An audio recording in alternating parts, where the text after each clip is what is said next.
आज आपण केलेली आहे पत्तागोबीची भाजी। बघा, भाजीला रंगही सुरेख आलेला आहे आणि चवीला अप्रतिम झालेली आहे। नमस्कार, मी Ashu. I am Ashu cooking चॅनलवर तुमचं सर्वांचं स्वागत करते। रोजच्या टिफिनमध्ये काय द्यायचं हे सर्वांनाच प्रश्न पडतो। त्याकरिता मी आज खूप छान अशी रेसिपी आणलेली आहे आणि रोजची आलूची भाजी खाऊन मुलं कंटाळले पण असेल तर त्याकरिता आपण मस्त अशी आलू पत्तागोबीची भाजी करणार आहोत। आपण ही भाजी ऑफिस मध्ये किंवा मुलांच्या डब्यामध्ये ही देऊ शकतो। चला तर रेसिपीला सुरुवात करूया। सर्वात आधी मी इथे 1 पाव पत्तागोबी घेतलेली आहे। त्याला छान असं लांब आकाराने चिरून घ्यायचे आहे। तुम्ही तुमच्या आवडीनुसार चिरून घेऊ शकता। मी इथे लांब चिरलेली आहे, तुम्ही बारीक चिरून घेऊ शकता। इथे आपली सर्व पत्तागोबी छान अशी चिरून झालेली आहे।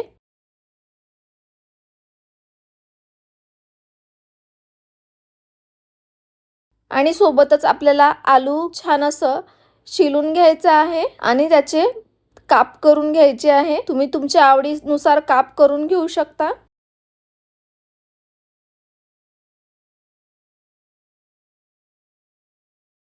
आता कढई गरम करून घ्यायची आहे। त्यात आपल्याला अर्धा वाटी तेल घालायचं आहे।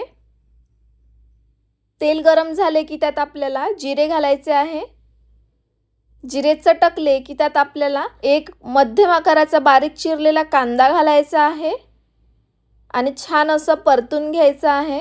कांदा छान असं गुलाबीसर रंग होईवरी परतवून घ्यायचा आहे। छान असा कांदा फ्राय झालेला आहे। त्यात आपण हिरव्या मिरच्या घालूया। मी इथे 5 ते 6 हिरव्या मिरच्या लांब आकाराच्या कापून घातलेल्या आहे।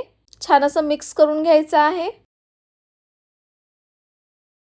आता त्यात सुके मसाले घालूया। पाव चमचा हळद, 2 चमचा तिखट, 1 चमचा मीठ आणि अर्धा चमचा धनेपूड घालूया आणि छान असं मिक्स करून घ्यायचं आहे।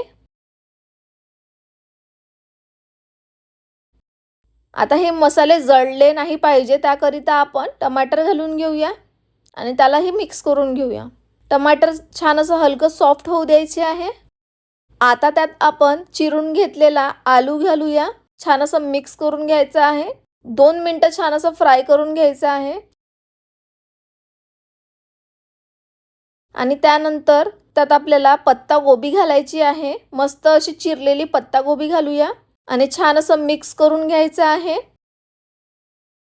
ही पत्तागोबी आपल्याला वाफेवर शिजवायची आहे।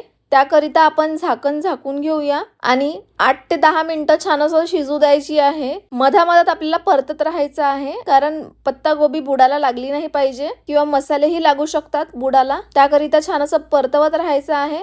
8 ते 10 मिनिटं झालेले आहे आणि आपण झाकण उघडून बघूया। मस्त अशी पत्तागोबी शिजलेली आहे आणि आलू सुद्धा शिजलेला आहे, तुम्ही बघू शकता। आणि मस्त अशी आता शेवटी कोथिंबीर घालायची आहे वरतून।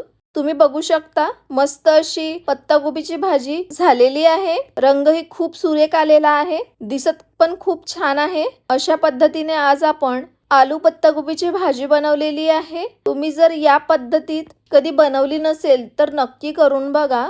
आजची ही रेसिपी आवडली असेल तर माझ्या चॅनलला लाईक करा, सबस्क्राइब करा, जास्तीत जास्त शेअर करा। पुन्हा भेटूया अशाच नवीन साध्या सोप्या चमचमीत झणझणीत रेसिपी सोबत। तोपर्यंत थँक्यू।